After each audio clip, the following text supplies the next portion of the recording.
High street Sahiwal पर motorcycle को puncture लगवाते हुए मैं ये फैसला कर चुका था कि इस हफ्ते भी अपने घर वापस कबीरवाला नहीं जाऊं तो बेहतर है। देर तो वैसे भी हो चुकी थी और जहां पिछले 3 हफ्ते गुजर गए हैं ये भी गुजार ही लूँगा, तो गर्मियों की छुट्टियों में एक ही बार चला जाऊंगा। इसी सोच विचार में रोड पर खड़े मैंने 15-16 साल के एक नौजवान को अपनी तरफ मुतवज्जा पाया।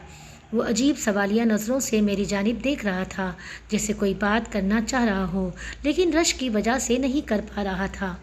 जब पंक्चर लग गया तो मैंने दुकानदार को 100 रुपये का नोट दिया।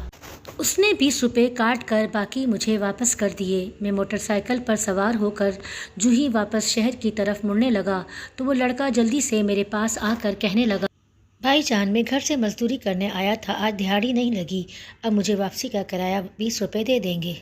मैंने एक अचटती सी निगाह इस पर डाली। सादा सा लिबास, माथे पर तेल से चिपके हुए बाल, पाँव में सीमेंट भरा जूता, मुझे वो सच्चा लगा। मैंने 20 रुपये निकाल कर उसके हाथ पर रख दिए। वो शुक्रिया अदा करके चलने लगा तो न जाने मेरे दिल में क्या ख्याल आया। मैंने कहा, सुनो, तुम्हें दिहाड़ी कितनी मिलती है? उसके जवाब देने से पहले ही मैंने बाकी के 60 रुपये भी उसकी तरफ बढ़ा दिए। वो हिचकिचाते हुए पीछे हटा और कहने लगा, नहीं भाईजान, मेरा घर मंडाली शरीफ में है, मैं पैदल भी जा सकता था, लेकिन कल से माँ जी की तबीयत ठीक नहीं, ऊपर से दिहाड़ी भी नहीं लगी, सोचा आज जल्दी जाकर माँ जी की खिदमत कर लूँगा। मैंने कहा, अच्छा ये पैसे ले लो, माँ जी के लिए दवाई ले जा। वो कहने लगा, दवाई तो मैं कल ही ले गया था, आज मैं सारा दिन माँ जी के पास बैठूंगा तो वो खुद ही ठीक हो जाएंगी। माएँ दवाई से कहाँ ठीक होती हैं बाबूजी? मैंने हैरान होकर पूछा। तुम्हारा नाम क्या है? इतने में उसकी बस भी आ गई। वो बस के गेट पर लपक कर चढ़ गया और मेरी तरफ मुस्कुराते हुए ज़ोर से बोला, गुल्लू।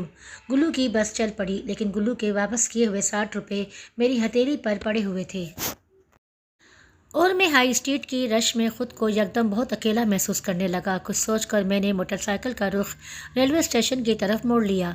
मोटरसाइकिल को स्टैंड पर खड़ा कर टोकन लिया और टिकट घर से 50 रुपये में खानीवाल का टिकट लेकर गाड़ी के इंतज़ार में बेंच पर बैठ गया। कब गाड़ी आई, कैसे मैं सवार हुआ, कुछ खबर नहीं।